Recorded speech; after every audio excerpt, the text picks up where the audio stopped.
Good morning. I want to welcome each and every one of you back to the 2020-21 school year. We have a pared-down agenda today and tomorrow to give everyone the time you need to get reacquainted with your surroundings. I want to thank our Board of Education for their support and guidance throughout a difficult spring and summer. We are fortunate to have such a caring group of individuals in charge of our policy-making decisions here in Bethlehem.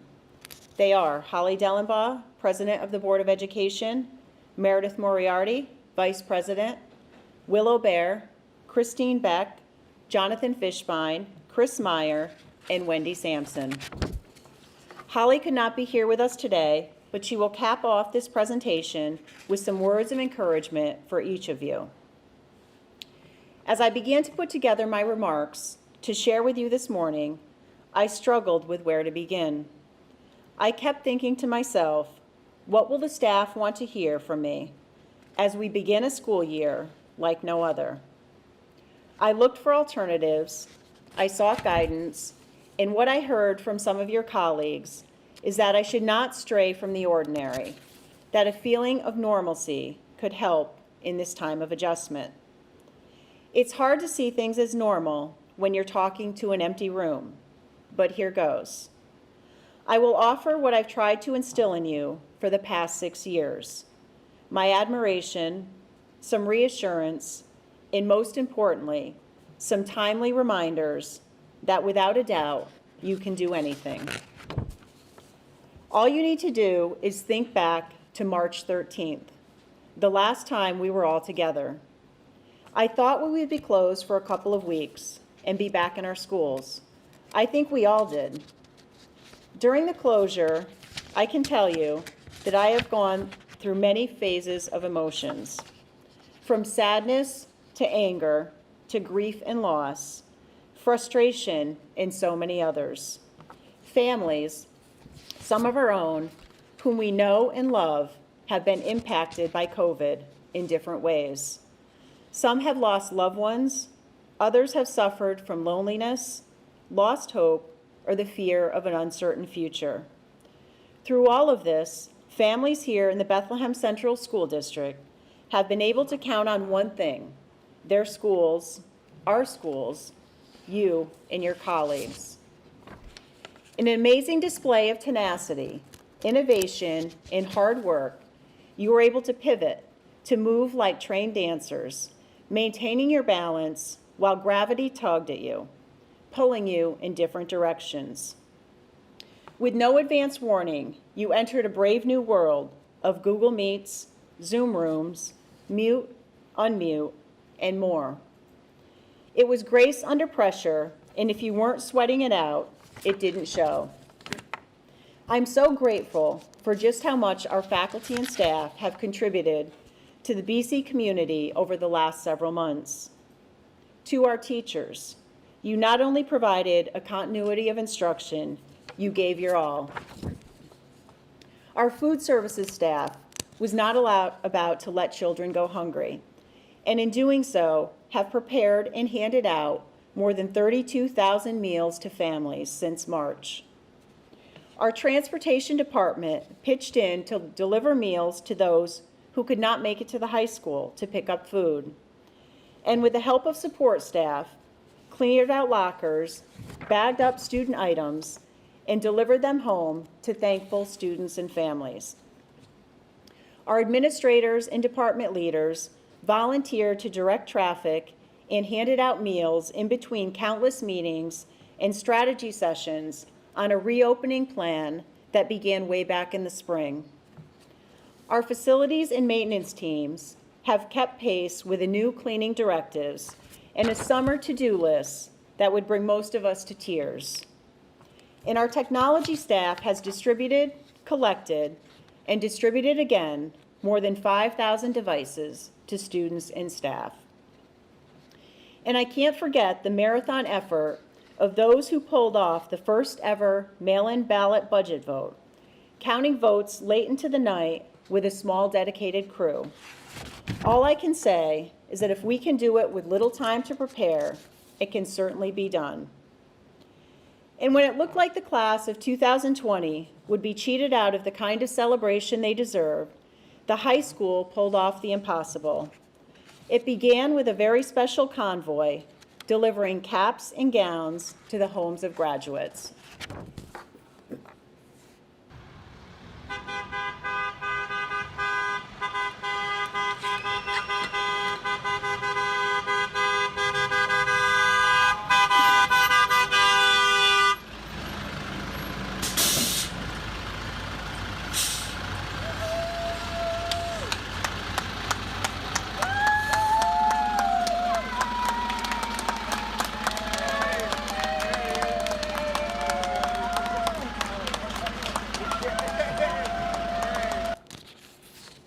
The celebration of the class of 2020 included a whole slate of socially distanced events that culminated in 9 graduation ceremonies on June 26. It was an entire day's worth of activity, carefully choreographed by faculty and staff at the high school. It was one of the most joy-filled days I have experienced as superintendent. It was the members of the class of 2020, however, who set the tone. Back in April, this group of young leaders sought to move the spotlight off them and onto the needs of others, calling on members of the community to donate to celebrate by giving blood and making donations of their own to the South End Children's Cafe and local businesses, with the money they had raised for a senior ball they couldn't attend. They demonstrated maturity and leadership when it was needed most. This was not thanks to a continuity of instruction. It was because you gave your all, and in turn, so did they. If there has been a silver lining in the time of COVID, it is that young people are finding their voices are powerful. And your continued support, our support as a school district of these student voices is critical. The senseless murders of George Floyd, Breonna Taylor, and last week the shooting of Jacob Blake are tragic outcomes of the racism and systemic injustice endured by Black Americans still in 2020. The righteous outcry of enough has not only forced us to look inward, but to examine systemic racism that exists right here in our school district. I made a promise that we would do more and do better in support of our Black students and staff and all people of color within our school community. We are, and we will. We will be continuing the work of our Equity Committee to help our schools be culturally responsive and proficient, improving the school climate for everyone. Both the English and Social Studies departments will be updating curriculum to better reflect the world we live in and to honor our students' identities, as varied, rich, and unique as they are. For faculty and staff, you will have access to resources and reading materials curated by your colleagues that can aid in difficult conversations regarding race and civil unrest. Supporting healthy student relationships must also be a priority. Sexual harassment of students cannot be tolerated in any of the ways described by our students this summer on social media.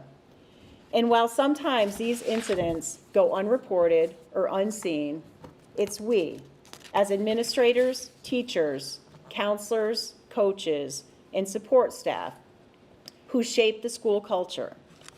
And in this area, we can also do better. I have asked our health and physical education and counseling departments to make this a priority by embedding lessons on harassment and consent into curriculum much earlier, beginning at the elementary level. We must work together to support our students and one another, particularly those individuals who may be feeling alone, threatened, or who might be marginalized. These are members of our BC community who we need to get to know better to ensure everyone feels that they are seen, heard, and understood. Protecting the well-being of students in these areas is important, but our district's continued health and safety in the time of COVID is what we must not lose sight of as we prepare for the return to the 2020-21 school year. So what are we doing to ensure your health and safety?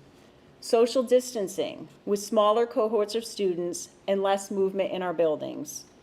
Face coverings for all and additional PPE where needed. Strict cleaning and disinfecting and available hand sanitizers in classroom and other areas. Improved ventilation in classrooms and buildings. Monitoring of symptoms with a daily app and restrictions on visitors, and isolation plans for students and staff who are ill. These are just some of the protocols that are in place for the start of the year. When we first began our reopening plans back in May, it seemed daunting to return to school. Then during the planning process, we worked methodically through each element of a plan that is built around health and safety, measuring our spaces, figuring out how many can be in a room, how do we screen, what PPE do we need. In some ways, I became focused on the task at hand and knew the job that needed to be done, which is what it was going to take in order to open our schools. During the few moments that I took a step back and really thought about what our schools were going to look like, I wondered if we could pull it off. The good news is we have already had success. I began to see our staff returning and eventually our special education students for extended school year. It was evident that there was some uneasiness when people first return, a bit of discomfort, which is what many of you are likely feeling right now. However, in a very short period of time, things began to seem closer to normal, with people in the building, interactions between staff, and laughter in the halls and classrooms. Our construction team, too, has been busy finishing up some of the construction projects, renovations, and improvements to our buildings and grounds. There may not be any singing or large-scale performances anytime soon, but when they return, students will know they have the state-of-the-art performance space waiting for them. Take a look at some of the work from this summer.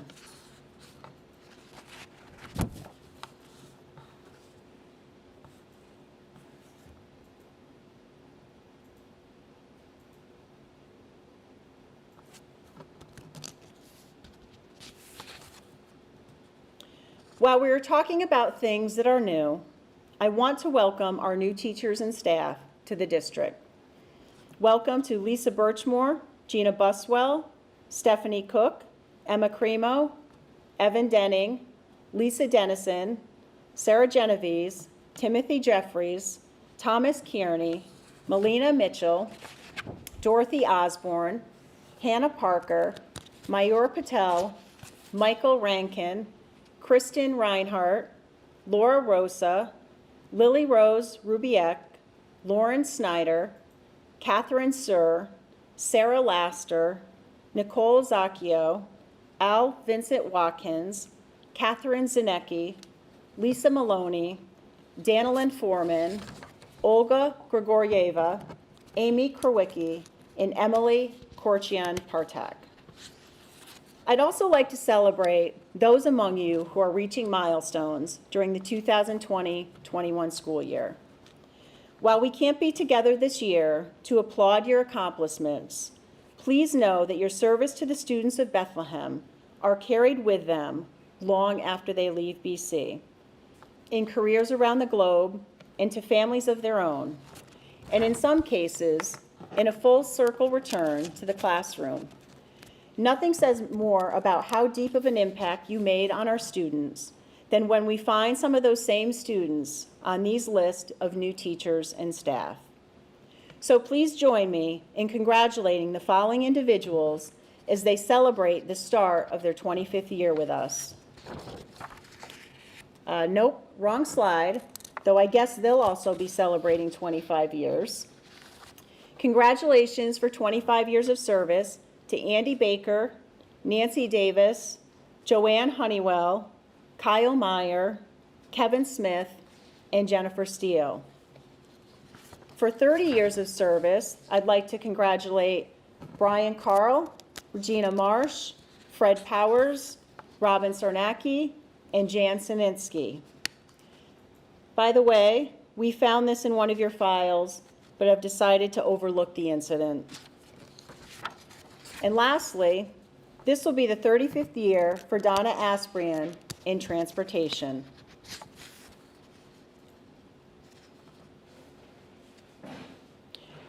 We all know that every day is a balancing act, and this group of 12 special employees has made it look easy.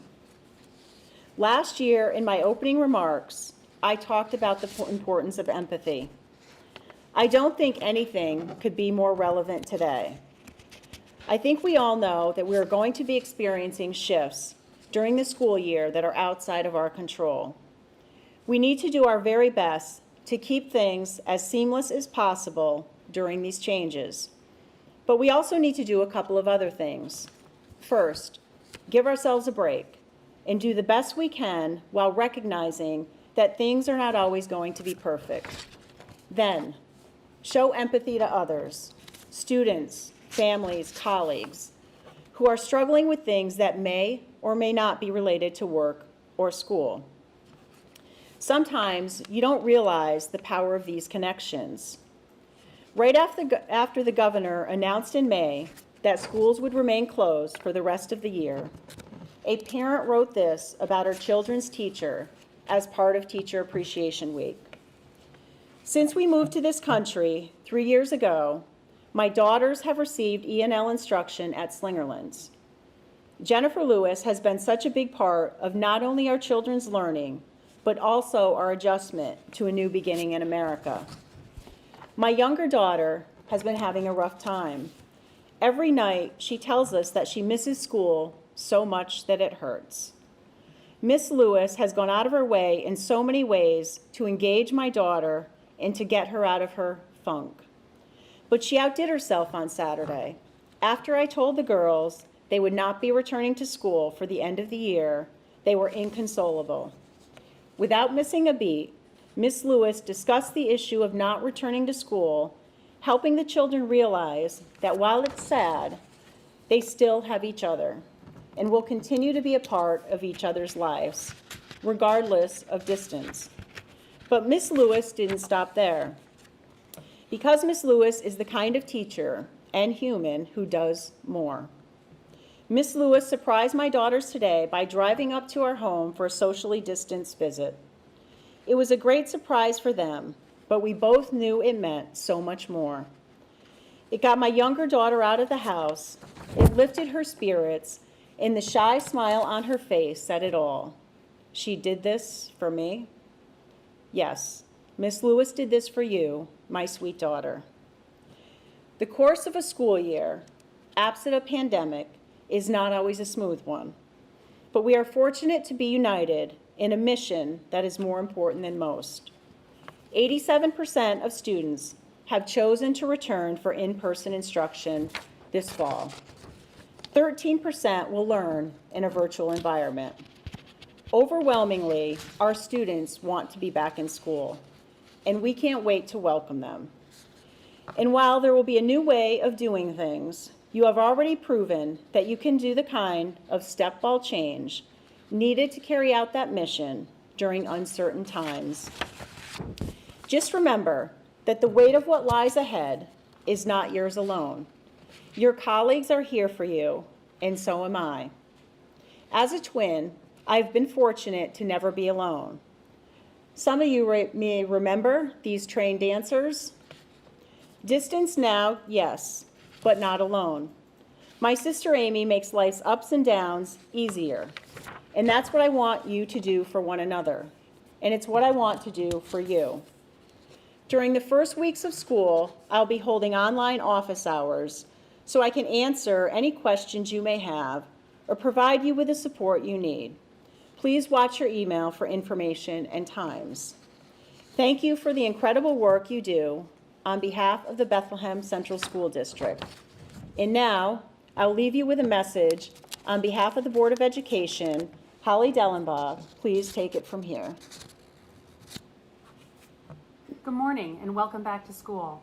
I hope you all had a chance to rest and relax this summer You certainly deserved it after the crazy spring that we had. We all know that this school year is going to bring unforeseen, unpredictable challenges, but I strongly believe that if anybody can do this, we can. You have shown that you have the creativity, flexibility, dedication, and patience that we need to meet the challenges that we face. Things might not look or feel normal, but know that our students are excited to come back, whether in person or online. They're eager to see teachers and staff, to reconnect with their friends and classmates, and to rebuild their school community. Each of you plays an integral part in making this happen. Thank you for the care you show them every day and for doing your part every day to help them succeed. Here's to a great school year. Thank you, Holly.